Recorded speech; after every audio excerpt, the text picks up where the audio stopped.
أعوذ بالله من الشيطان الرجيم بسم الله الرحمن الرحيم أتى أمر الله فلا تستعجلوه سبحانه وتعالى عما يشركون ينزل الملائكة بالروح من أمره على من يشاء من عباده أن أنذروا أنه لا إله إلا أنا فاتقون خلق السماوات والأرض بالحق تعالى عما يشركون خلق الإنسان من نطفة فإذا هو خصيم مبين والأنعام خلقها لكم فيها دفء ومنافع ومنها تأكلون ولكم فيها جمال حين تريحون وحين تسرحون وتحمل أثقالكم إلى بلد لم تكونوا بالغيه إلا بشق الأنفس إن ربكم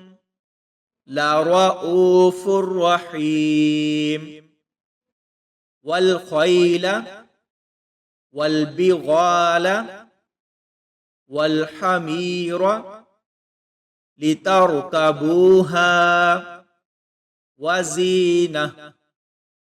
ويخلق ما لا تعلمون وعلى الله قصد السبيل ومنها جائر ولو شاء لهداكم أجمعين هو الذي أنزل من السماء ماء لكم منه شراب ومنه شجر فيه تسيمون ينبت لكم به الزرع والزيتون والنخيل والأعناب ومن كل الثمرات إن في ذلك لآية لقوم يتفكرون وسخر لكم الليل والنهار والشمس والقمر والنجوم مسخرات بأمره إن في ذلك لآيات لقوم يعقلون وما ذرأ لكم في الأرض مختلفا ألوانه إن في ذلك لآية لقوم يذكرون وهو الذي سخر البحر لتأكلوا منه لحما طريا وتستخرجوا منه حلية تلبسونها وترى الفلك مواخر فيه ولتبتغوا من فضله ولعلكم تشكرون وألقى في الأرض رواسي أن تميد بكم وأنهارا وسبلا لعلكم تهتدون وعلامات وبالنجم هم يهتدون أفمن يخلق كمن لا يخلق أفلا تذكرون وإن تعدوا نعمة الله لا تحصوها إن الله لغفور رحيم والله يعلم ما تسرون وما تعلنون والذين يدعون من دون الله لا يخلقون شيئا وهم يخلقون أموات غير أحياء وما يشعرون أيان يبعثون إلهكم إله واحد فالذين لا يؤمنون بالآخرة قلوبهم منكرة وهم مستكبرون لا جرم أن الله يعلم ما يسرون وما يعلنون إنه لا يحب المستكبرين وإذا قيل لهم ماذا أنزل ربكم قالوا أساطير الأولين ليحملوا أوزارهم كاملة يوم القيامة ومن أوزار الذين يضلونهم بغير علم ألا ساء ما يزرون قد مكر الذين من قبلهم فأتى الله بنيانهم من القواعد فخر عليهم السقف من فوقهم وأتاهم العذاب من حيث لا يشعرون ثم يوم القيامة يخزيهم ويقول أين شركائي الذين كنتم تشاقون فيهم قال الذين أوتوا العلم إن الخزي اليوم والسوء على الكافرين الذين تتوفاهم الملائكة ظالمي أنفسهم فألقوا السلام ما كنا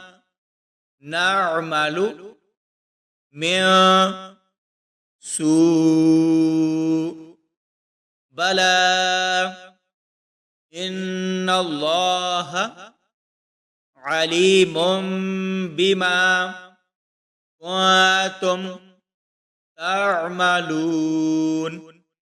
فادخلوا أبواب جهنم خالدين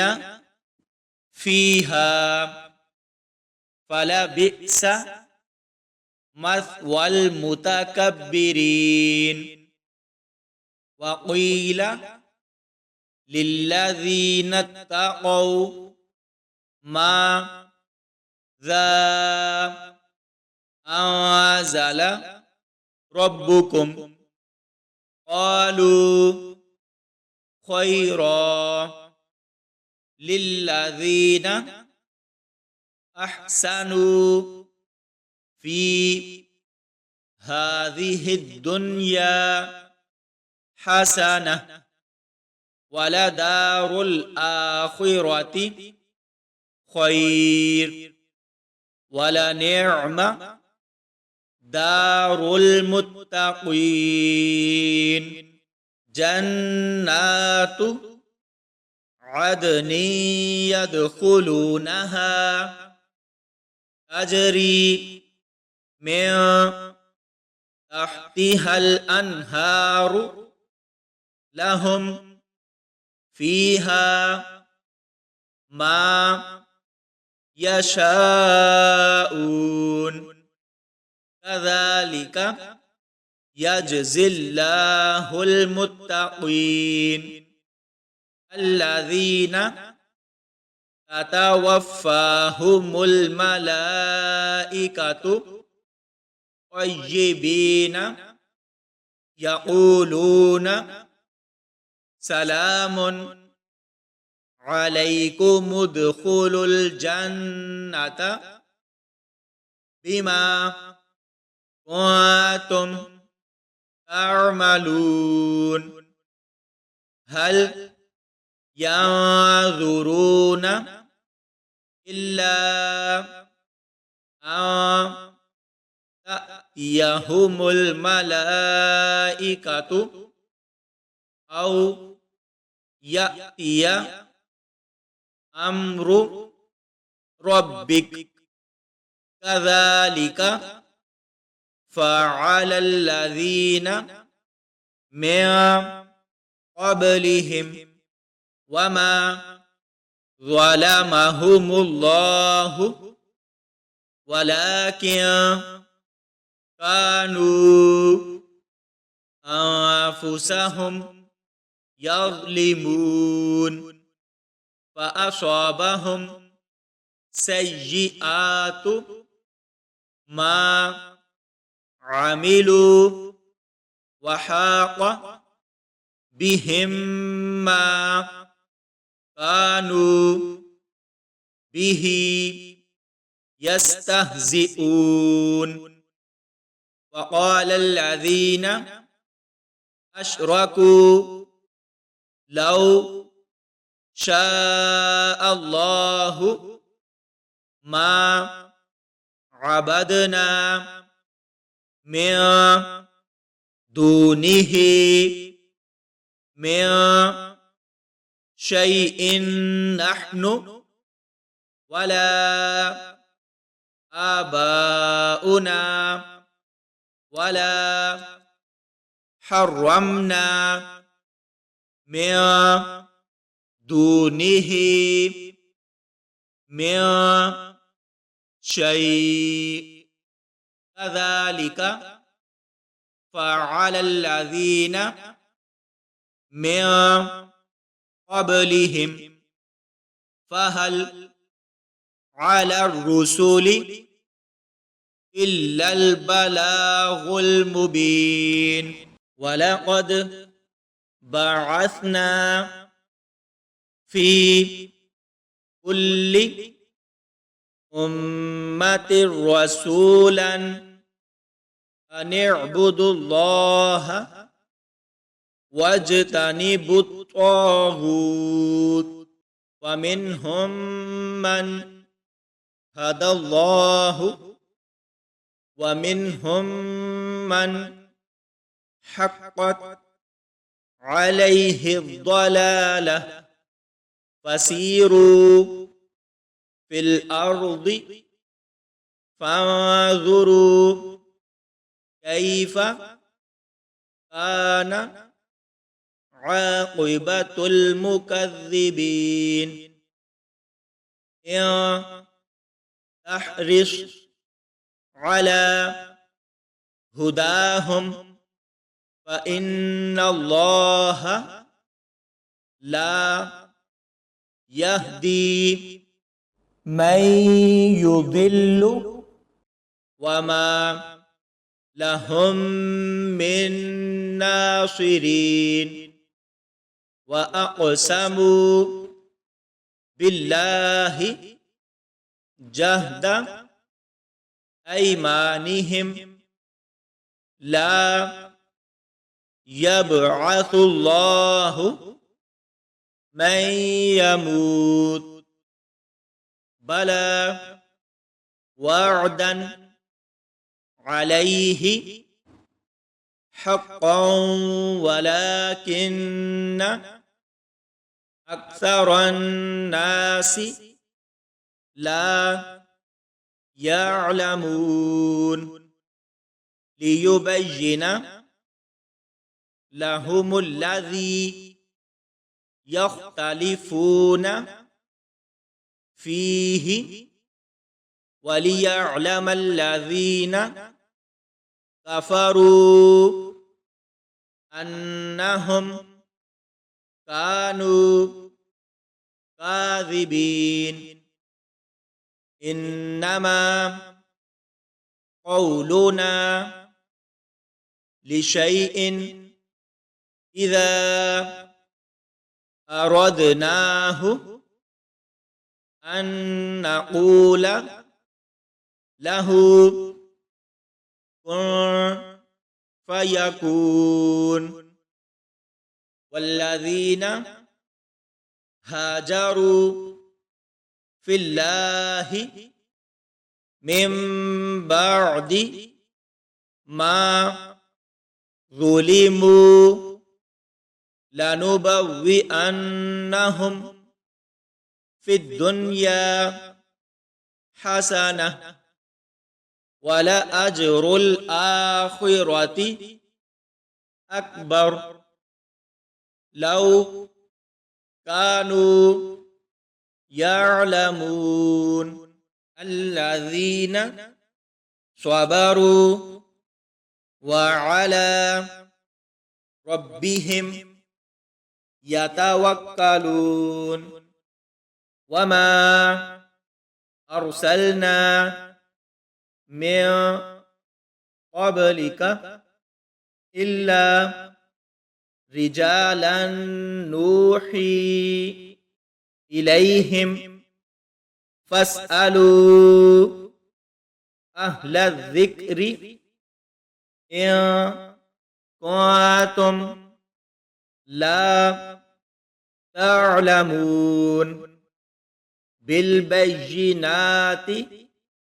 والزبر وأنزلنا إليك الذكر لتبين للناس ما نزل إليهم ولعلهم يتفكرون أفأمن الذين مكروا السيئات أن يخسف الله بهم الأرض أو يأتيهم العذاب من حيث لا يشعرون أو يأخذهم في تقلبهم فما هم بمعجزين أو يأخذهم على تخوف فإن ربكم لرؤوف رحيم أولم يروا إلى ما خلق الله من شيء يتفجأ ظلاله عن اليمين والشمائل سجدا لله وهم داخرون ولله يسجد ما في السماوات وما في الأرض من دابة والملائكة وهم لا يستكبرون يخافون ربهم من فوقهم ويفعلون ما يؤمرون الله أكبر الله أكبر وقال الله لا تتخذوا إلهين اثنين إنما هو إله واحد فإياي فارهبون وله ما في السماوات والأرض وله الدين واصبا أفغير الله تتقون وما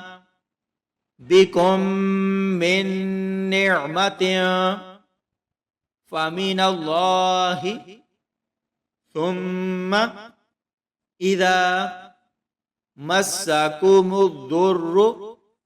فإليه تجأرون ثم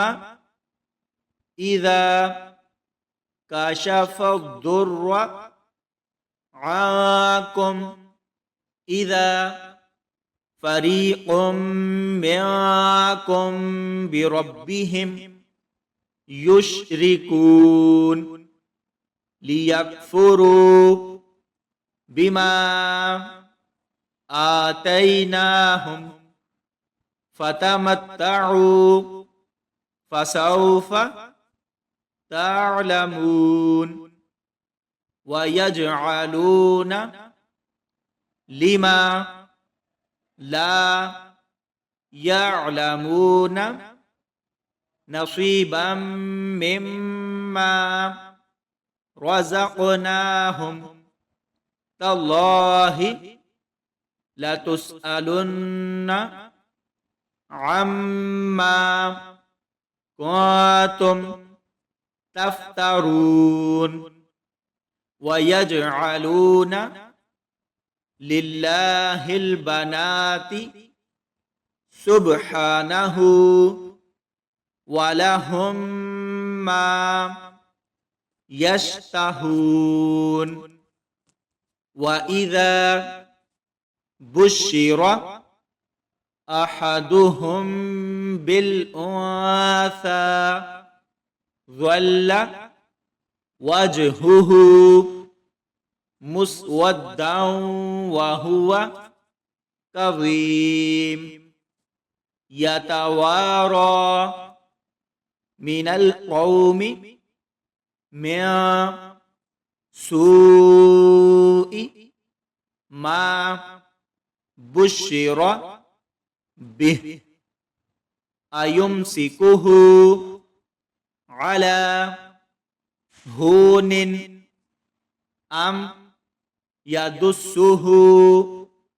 في التراب ألا ساء ما يحكمون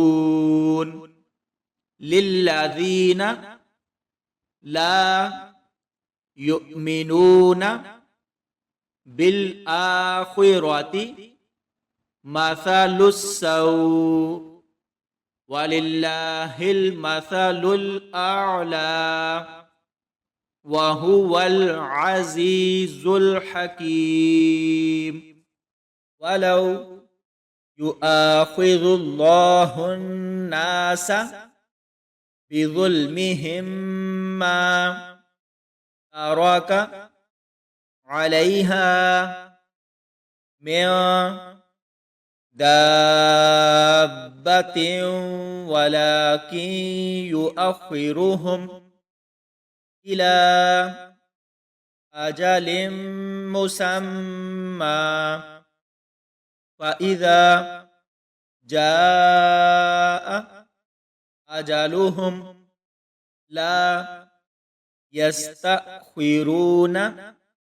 ساعة ولا يستقدمون ويجعلون لله ما يكرهون وتصف ألسنتهم الكذب أن لهم الحسنى لا جرم أن لهم النار وأنهم مفرطون الله لقد أرسلنا إلى أمم من قبلك فزين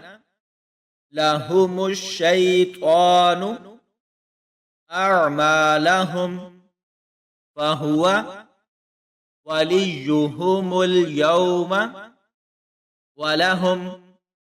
عذاب أليم وما أنزلنا عليك الكتاب إلا لتبين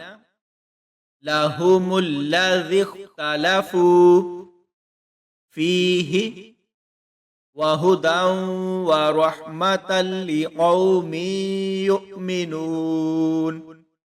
والله أنزل من السماء ماء فأحيا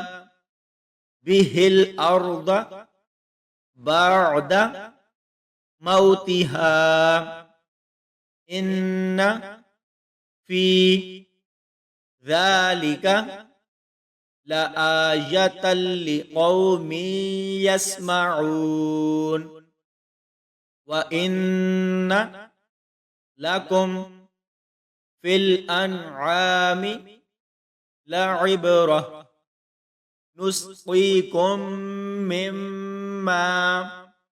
في بطونه من بين فرث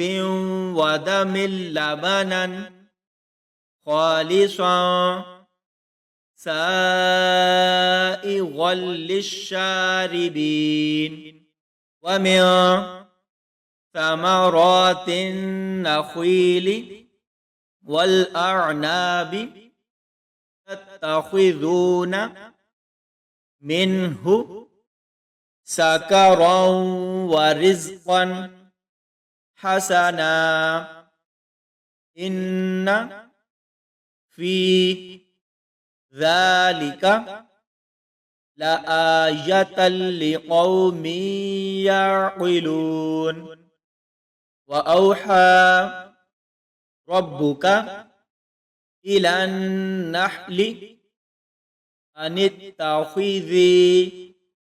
من الجبال بيوتا ومن الشجر ومما يعرشون ثم كلي من كل الثمرات فاسلكي سبل ربك ذللا يخرج من بطونها شراب مختلف ألوانه فيه شفاء للناس إن في ذلك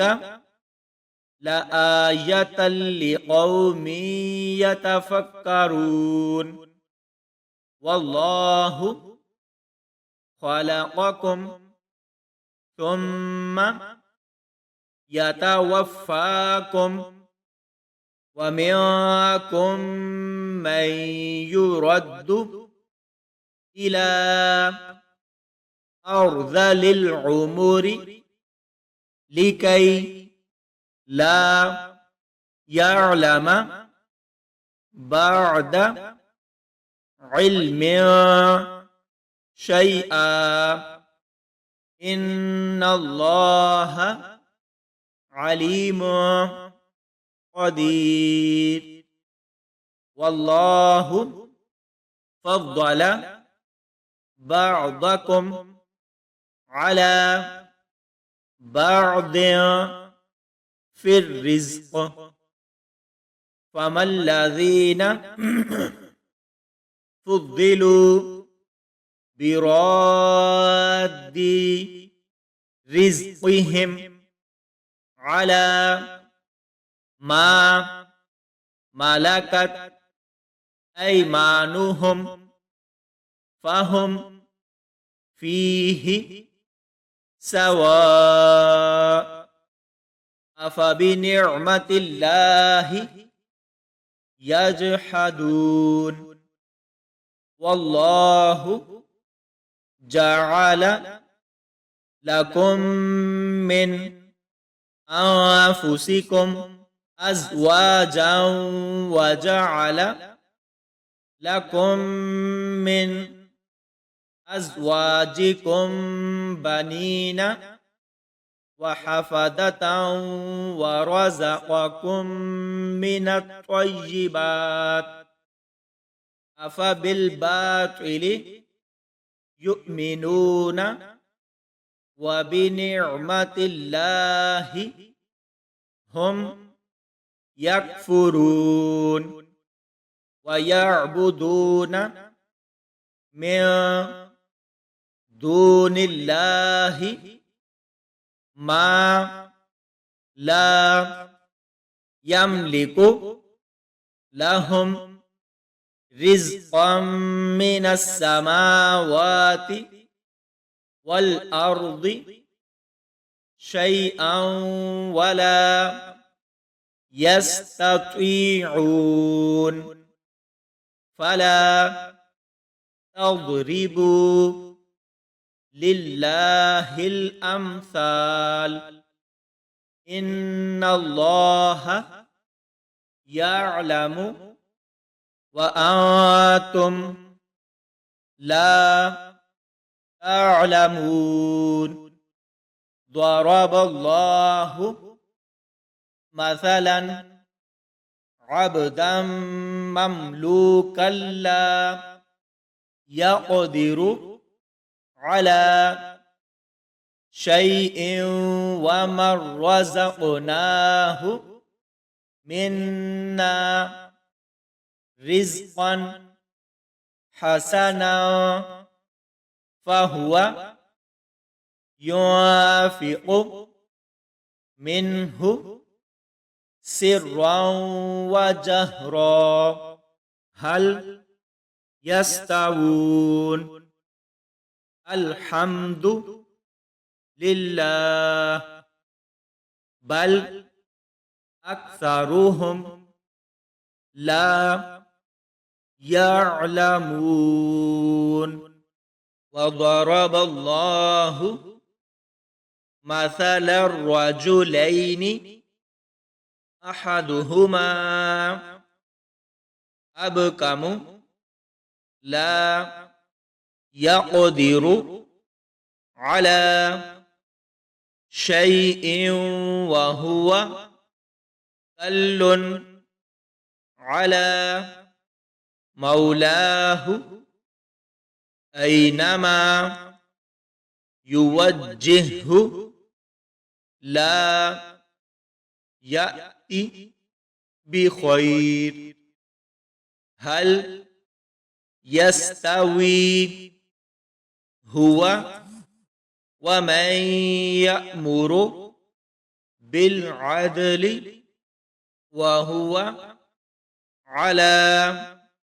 صراط مستقيم ولله غيب السماوات والأرض وما أمر الساعة إلا كلمح البصر أو هو أقرب إن الله على كل شيء قدير والله أخرجكم من بطون أمهاتكم لا تعلمون شيئا وجعل لكم السمع والأبصار والأفئدة لعلكم تشكرون ألم يروا إلى الطير مسخرات في جو السماء ما يمسكهن إلا الله إن في ذلك لآيات لقوم يؤمنون والله جعل لكم من بيوتكم سكنا وجعل لكم من جلود الأنعام بيوتا تستخفونها يوم ظعنكم ويوم إقامتكم ومن أصوافها وأوبارها وأشعارها أثاثا ومتاعا إلى حين والله جعل لكم مما خلق ظلالا وجعل لكم من الجبال أكنانا وجعل لكم سرابيل تقيكم الحر وسرابيل تقيكم بأسكم كذلك يتم نعمته عليكم لعلكم تسلمون فإن تولوا فإنما عليك البلاغ المبين يعرفون نعمة الله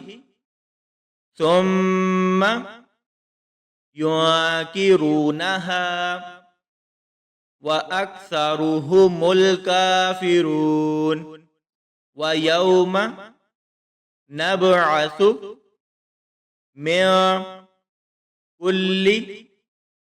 أمة شهيدا ثم لا يؤذن للذين كفروا ولا هم يستعتبون وإذا رأى الذين ظلموا العذاب فلا يخفف عنهم ولا هم ينظرون وإذا رأى الذين أشركوا شركاءهم قالوا ربنا هؤلاء شركاؤنا الذين كنا ندعو من دونك فألقوا إليهم القول إنكم لكاذبون وألقوا إلى الله يومئذ السلام وضل عنهم ما كانوا يفترون الذين كفروا وصدوا عن سبيل الله زدناهم عذابا فوق العذاب بما كانوا يفسدون ويوم نبعث في كل أمة شهيدا عليهم من أنفسهم وجئنا بك شهيدا على هؤلاء ونزلنا عليك الكتاب تبيانا لكل شيء وهدى ورحمة وبشرى للمسلمين إن الله يأمر بالعدل والإحسان وإيتاء ذي القربى وينهى عن الفحشاء والمنكر والبغي يعظكم لعلكم تذكرون وأوفوا بعهد الله إذا عاهدتم ولا تنقضوا الأيمان بعد توكيدها وقد جعلتم الله عليكم كفيلا إن الله يعلم ما تفعلون ولا تكونوا كالتي نقضت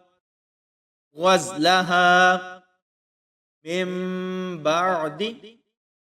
قوة أنكاثا تتخذون أيمانكم دخلا بينكم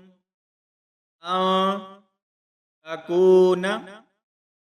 أمة هي أربى من أمة إنما يبلوكم الله به وليبينن لكم يوم القيامة ما كنتم فيه تختلفون ولو شاء الله لجعلكم أمة واحدة ولكن يضل من يشاء ويهدي من يشاء ولتسألن عما كنتم تعملون ولا تتخذوا أيمانكم دخلا بينكم فتزل قدم بعد ثبوتها وتذوقوا السوء بما صددتم عن سبيل الله ولكم عذاب عظيم ولا تشتروا بعهد الله ثمنا قليلا إنما عند الله هو خير لكم إن كنتم تعلمون ما عندكم ينفد وما عند الله باق ولنجزين الذين صبروا أجرهم بأحسن ما كانوا يعملون من عمل صالحا من ذكر أو أنثى وهو مؤمن فلنحيينه حياة طيبة ولنجزينهم أجرهم بأحسن ما كانوا يعملون فإذا قرأت القرآن فاستعذ بالله من الشيطان الرجيم إنه ليس له سلطان على الذين آمنوا وعلى ربهم يتوكلون إنما سلطانه على الذين يتولونه والذين هم به مشركون وإذا بدلنا آية مكان آية والله أعلم بما ينزل قالوا إنما أنت مفتر بل أكثرهم لا يعلمون قل نزله روح القدس من ربك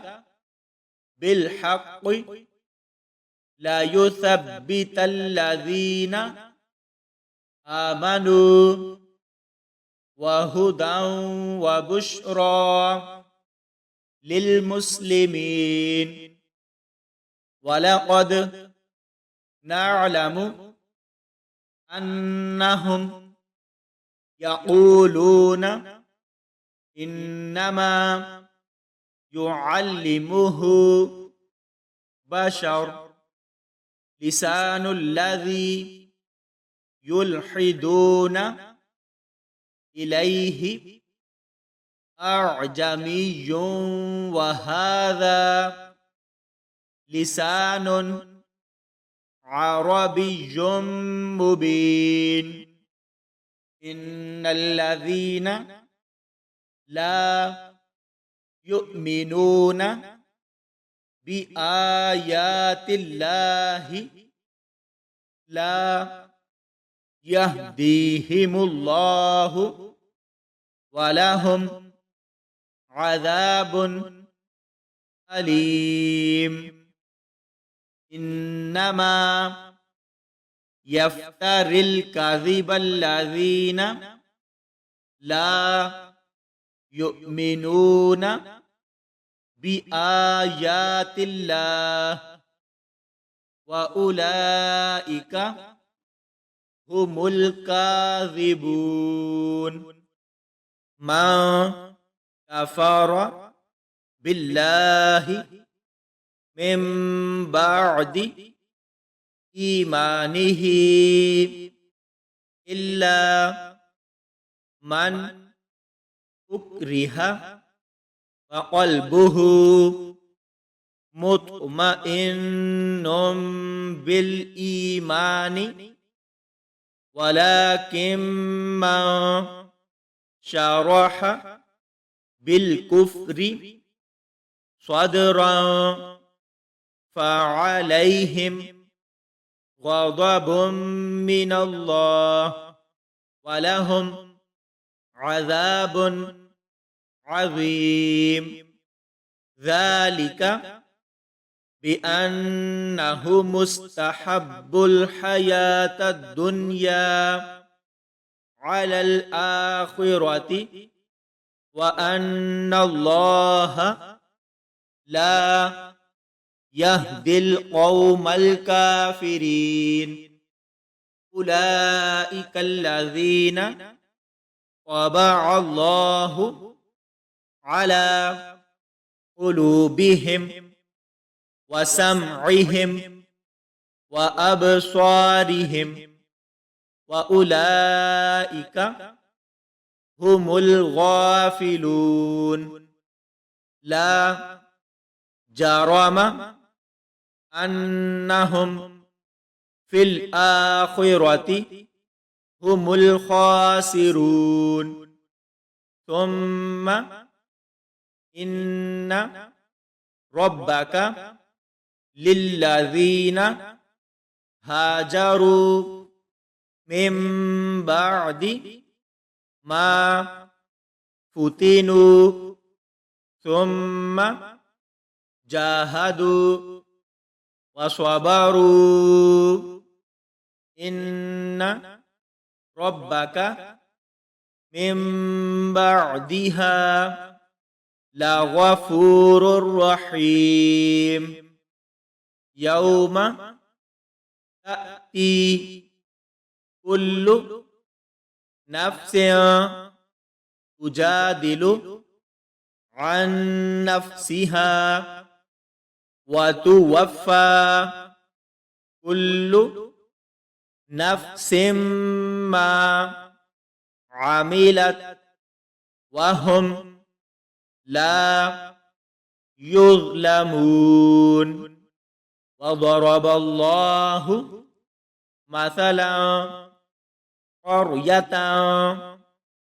كانت آمنة مطمئنة يأتيها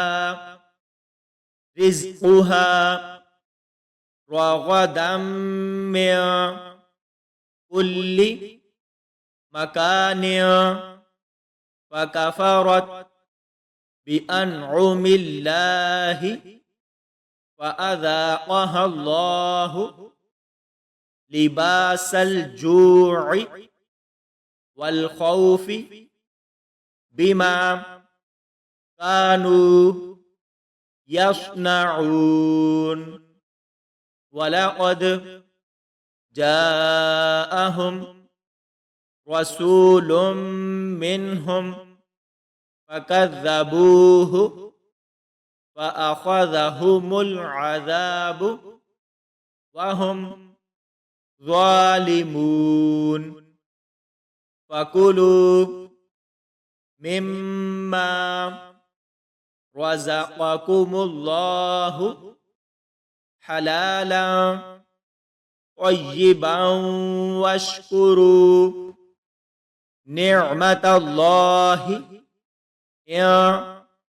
كنتم إياه تعبدون إنما حرم عليكم الميتة والدم ولحم الخنزير وما أهل لغير الله به فمن اضطر غير باغ ولا عاد فإن الله غفور رحيم ولا تقولوا لما تصف ألسنتكم الكذب هذا حلال وهذا حرام لتفتروا على الله الكذب إن الذين يفترون على الله الكذب لا يفلحون متاع قليل ولهم عذاب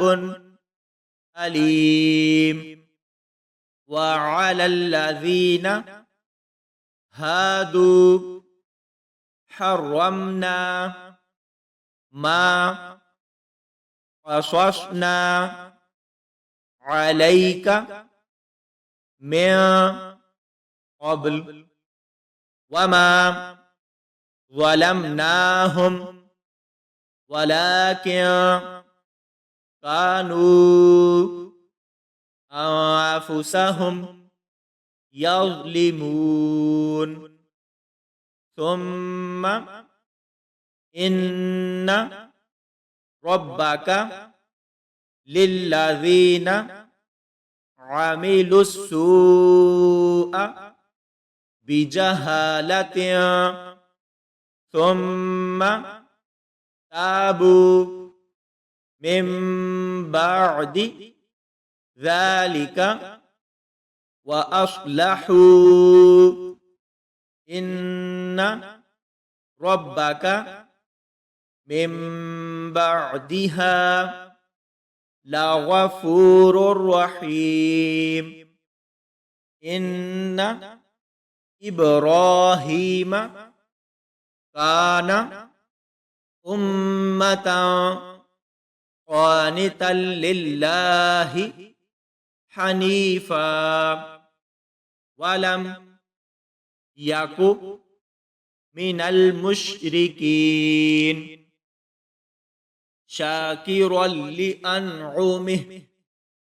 اجتباه وهداه إلى صراط مستقيم وآتيناه في الدنيا حسنة وإنه في الآخرة لمن الصالحين ثم أوحينا إليك أن اتبع ملة إبراهيم حنيفا وما كان من المشركين إنما جعل السبت على الذين اختلفوا فيه وإن ربك لا يحكم بينهم يوم القيامة فيما كانوا فيه يختلفون ادع إلى سبيل ربك بالحكمة والموعظة الحسنة وجادلهم بالتي هي أحسن إن ربك هو أعلم بما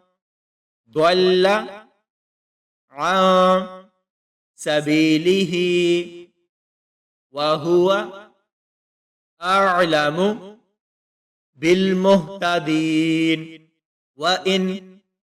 عاقبتم فعاقبوا بمثل ما عوقبتم به ولئن صبرتم لهو خير للصابرين واصبر وما صبرك إلا بالله ولا تحزن عليهم ولا تك في ضيق مما يمكرون إن الله مع الذين اتقوا والذين هم محسنون